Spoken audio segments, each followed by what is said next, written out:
Hello and welcome to another Oh Yeah Help Me series video. Today we will talk about how to complete the scholarship guideline paper. You remember from the last video of how to successfully write a scholarship paper, I was mentioning a guideline paper that goes along with when you write a scholarship paper. Well, today we'll be filling one out so you know how the worksheet goes and how to successfully write it out. Alright, let's get started with the scholarship paper guideline. The guideline currently can be found if you email at info@latindimensions.com, and if you subscribe to the Oh Yeah Help Me newsletter, you can obtain this guideline. So let's just say we're gonna write a scholarship for the Hispanic Scholarship Fund. You put your name for the general scholarship, short for HSF, general scholarship. Let's just say. All right, and the due date is, let's just say for this instance, December 15th, 2013. So you know your deadline.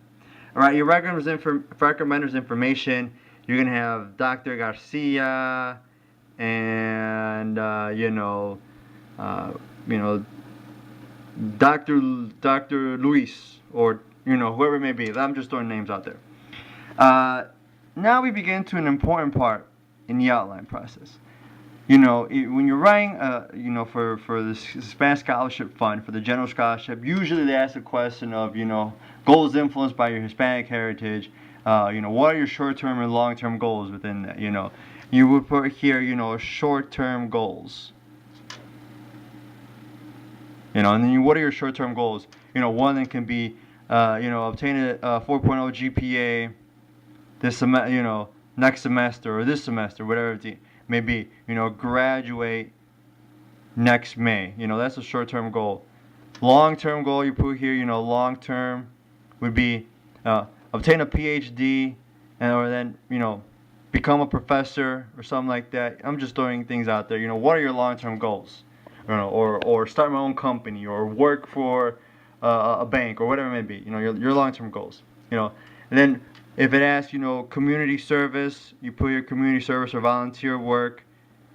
You put, I volunteer for my church, or, for the Big Brothers, Big Sisters of metropolitan Chicago, or New York City, or Miami, whatever it may be.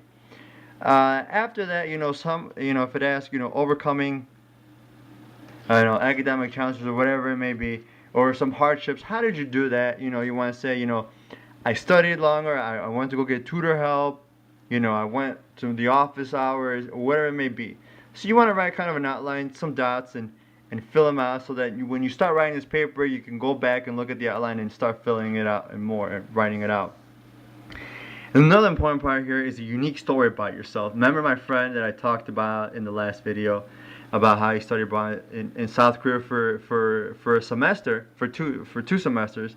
You want to, if you did that, or for my friend, for instance, here, you put study abroad, South Korea, that is something, SK for South Korea.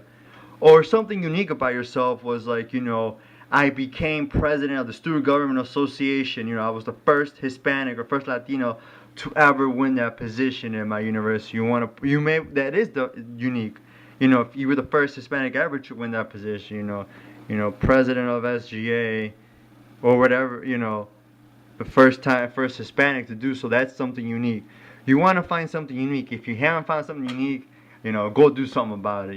Go find something unique about yourself. So this is how the basic scholarship guideline would work. And once you have it, share it with your friends, share it with others.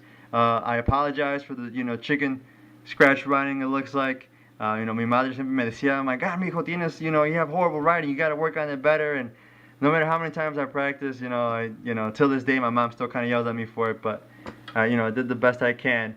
So this is how you make sure you put what scholarship it is, a deadline, make the outline, put the people who will write letters of recommendation for you, whether it's one person or two people or more, whatever it may be that the scholarship requires.